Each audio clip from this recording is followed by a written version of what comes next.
Welcome to McPlum, simple solutions served daily. In this video, I will show you how to replace your cabin air filter. First, open your glove box and remove everything inside. Next, locate the small dampener arm on the right side and gently unhook it.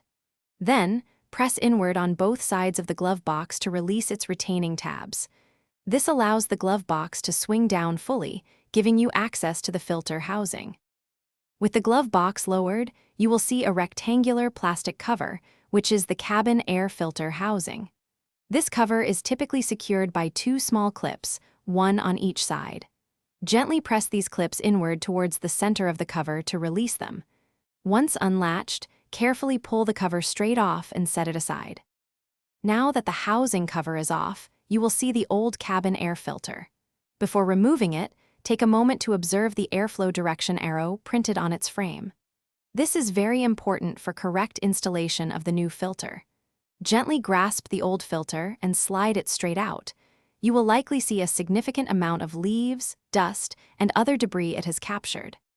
With the old filter removed, carefully slide your new cabin air filter into the housing, making sure the airflow arrow points in the same direction as the old one.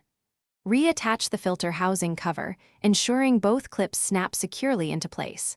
Finally, lift the glove box, push in its sides to re-engage the stops, and reconnect the dampener arm. Close the glove box, and you are all done.